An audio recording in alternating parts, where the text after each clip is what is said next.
రాయలసీమ నుంచి ప్రత్యేకించి తిరుపతి నియోజకవర్గం నుంచి పవన్ కళ్యాణ్ పోటీ చేయవచ్చునని చాలా ప్రచారం జరిగింది.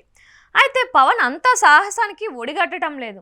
కేవలం కాపు కులం ఓట్లను నమ్ముకొని ఆ కులం ఓట్ల మెజారిటీ ఉన్న చోటు నుంచే బరిలో దిగాలని అనుకుంటున్నారు పవన్ కళ్యాణ్ కు తిరుపతి అంత సేఫ్ గా కనిపించడం లేదని పార్టీ వర్గాలు అంటున్నాయి. ఎమ్మెల్యేగా ఎంపీగా కూడా పోటీ చేస్తారని అనుకుంటున్న తరుణంలో ఈ 2 సీట్లకు కూడా ఆయన ఉభయ గోదావరి జిల్లాల నుంచి మాత్రమే పోటీ చేస్తారని ఒక ప్రచారం ఉంది.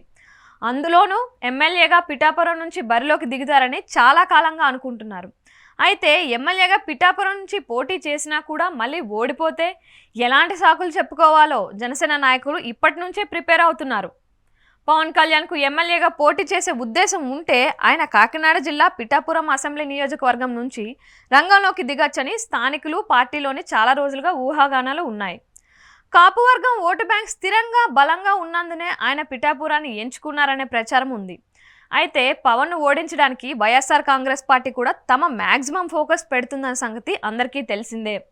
చంద్రబాబు నాయుడు విషయంలో ఆయన కుప్పం నుంచి బరిలో ఉంటారని అందరికీ తెలుసు. కాబట్టి ఇప్పటికే వైఎస్ఆర్సీపీ అక్కడ తన కాన్సన్ట్రేషన్ పెంచింది. వైనాట్ 175 నినాదంలో భాగంగా కుప్పంలో కూడా పార్టీ గెలిచి తీరాలని ప్లాన్ చేసుకుంటుంది. అక్కడ ఎమ్మెల్యేను గెలిపిస్తే మంత్రి పదవి కూడా ఇస్తానని వైఎస్ జగన్ స్థానికులకు హామీ ఇచ్చారు కూడా. కానీ పవన్ కళ్యాణ్ ఎక్కడి నుంచి పోటీ చేస్తారనేది బయటకు రాలేదు.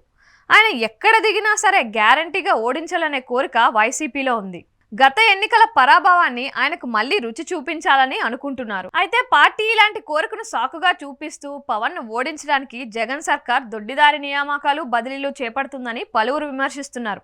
ఎన్నికల ఆర్వోగా ఈఆర్వోగా నియమిస్తున్న అధికారుల విషయంలో తప్పుడు ప్రచారాలకు పచ్చదళాలు దిగుతున్నాయి. అక్కడ అధికారి సివి ప్రవీణ్ ఆదిత్యను కాకినాడ రూరల్ జేసీగా నియమించడాన్ని కూడా వారు తప్పుపడుతున్నారు. ఇది నిబంధనలకు విరుద్ధం అంటూనే జనసేన నాయకులు ఆరోపిస్తున్నారు. ఈ మేరకు వారు రాష్ట్ర ప్రధాన ఎన్నికల అధికారికి ఫిర్యాదులు కూడా చేస్తున్నారు. ఎన్నికల రిటర్నింగ్ అధికారుల ప్రక్రియను సంధానకర్తలుగా ఉండగలరు తప్ప వారు స్వయంగా బీభత్సమైన మ్యానిపులేషన్లు చేయలేరన్న సంగతి విమర్శించేవారు మర్చిపోతున్నారు. చూడబోతే పిఠాపురంలో పోటీ చేయాలనుకుంటున్న పవన్ ఓడిపోతే ఏం చేయాలో కూడా జన సైనికులు ఇప్పటి నుంచే ప్రిపేర్ అవుతున్నట్టుగా ఉంది. అంటే ఆర్వోల రూపంలో తమ పవన్ ను ఓడించారని రచ్చ చేయడానికి ఇప్పటి నుంచే జన సైనికులు రంగం సిద్ధం చేసుకుంటున్నట్లుగా ఉంది. ఇలాంటి చౌకబారు టెక్నిక్లను జన సైనికులు పక్కన పెట్టాలని ప్రజలు హితవు చెప్తున్నారు.